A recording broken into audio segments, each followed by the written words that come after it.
சொன்ன சொல் தவற மாட்டான் இந்த கொட்டை சாமி. இன்னைக்கு 6:30 மணிக்கு அலாரம் வச்சு பக்கம் வந்துருச்சாச்சு. நம்மக்கிட்ட ஒரு அலாரம் பீஸ் கிடச்சிருக்கு. அந்த அலாரம் பீஸ் உங்களுக்கு காட்டுறவங்க.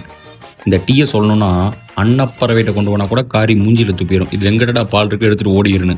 அவ்வளோ கேவலமான ஒரு டீ நான் லைஃப்பில் குடிச்சதே இல்லை. என்னடா நைட்டெல்லாம் ஒரே குளிருது மழை பெஞ்சிருக்குமோன்னு எந்திரிச்சு வந்து பார்த்தா அருமையான பனிமூட்டம். இப்போ நான் உங்களுக்கு அந்த அலாரம் செட்டை காட்டுறேன். அந்த வாட்ச் இல்லை, அந்த வாட்சை நோண்டிட்டு இருக்கானே இந்த குட்டி குஞ்சான். இவன் தான் நம்மளோட அலாரம் செட்டு கரெக்டாக எழுப்பி விட்டுருவான். ஸோ இன்றைக்கி ஆஃபீஸில் ஒரு மீட்டிங்கு, அதனால் அண்ணன் பக்காவாக ஃபார்மலில் ரெடி ஆகிட்டேன். எப்படி ஃபார்மல் பஸ்தாக இருக்கா? நம்ம என்றைக்கெலாம் நேரமாக வர சொல்லுவோம் வரமாட்டாங்க. மீட்டிங்னா டைமுக்கு வந்துடுவாங்க. போகிற வழியில் இன்றைக்கி வியாழக்கிழமையில் சாய்பாபாவுக்கு ஒரு தரிசனத்தை போட்டுட்டு டிஃபன் சென்டருக்கு போயாச்சு. பெரிய ரவுண்டாவும் இல்லாம சின்ன ரவுண்டாவும் இல்லாம பொதுவா ஒரு ரவுண்ட ஊத்தி பொடி இருக்கு பாத்தீங்களா, அத அப்படியே அள்ளி மலை சாரல் மாதிரி அதை மேலாப்ல பரபரன்னு அப்படியே பேய விட்டு சரிங்க 10 கரண்டி நெய்ய தோசைக்கு வெளி சீடு அப்படியே மேலாப்ல விளாவி விட்டு சரிங்க அப்படியே ரெட்டு கலர்ல முருக விட்டு அழகா மடிச்சு கமன்னு ஒரு ஊத்தப்பத்தை எடுத்துட்டு வாங்க. சரிங்க.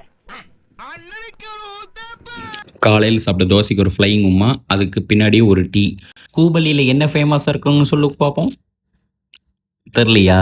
ஆட்டு பிரியாணி தான் ஃபேமஸ். அப்பா எத்தனை ஆடு, ஒரு 200 ஆடுக்கு மேலே ஒரே டைமில் போகுதுங்க. மத்திய வேலைக்கு அருமையான ஊட்டா. மக்களே ஹூபள்ளியில் இருந்தால் நோட் பண்ணி வச்சுக்கோங்க. பிரசிடென்ட் ரெஸ்டாரண்ட்டோ சூப்பராக இருக்குது. அருமையான உணவு. என்ன போனோடனே பீர் புக்கு கொடுத்துட்டான். குடிகார பையன், இதுக்கு நம்மளுக்கு என்ன சம்மந்தம் இருக்குது? வந்த வேலையை பார்ப்போன்னு ஆரம்பிச்சிட்டேன்.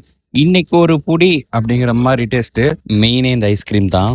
தயவு செஞ்சு வீட்டில் யாரும் இந்த வீடியோவை பார்த்து விட்டு நீ திட்ட வேண்டாம். ஏண்டா ஐஸ்கிரீம் தின்னேடா படுவாபினும். கொஞ்சமாக தான் சாப்பிட்டேன். கொஞ்சம் மிளகா பொடி தூவி காரமாக தான் கொடுத்தாங்க. அதனால் சளி பிடிக்காது. வேறு லெவலில் இருந்துச்சு. குந்தலை கிடிக்குமா. இன்னைக்காச்சு வீட்டுக்கு சீக்கிரம் கிளம்பி வரலான்னு பார்த்தா டிராஃபிக்கு சாவடிச்சிருச்சு. நைட்டு உணவு அருமையான உணவு, என்னன்னே தெரியல, ஆனால் நல்லா இருந்துச்சு. இன்னைக்கு பரவாயில்ல. ஓகே மக்களே, டாட்டா. இந்தாங்க பையங்குமா, குட் நைட். நல்லபடியாக தூங்கோ. வீடியோ லைக் பண்ணிக்கோங்க. பாய்.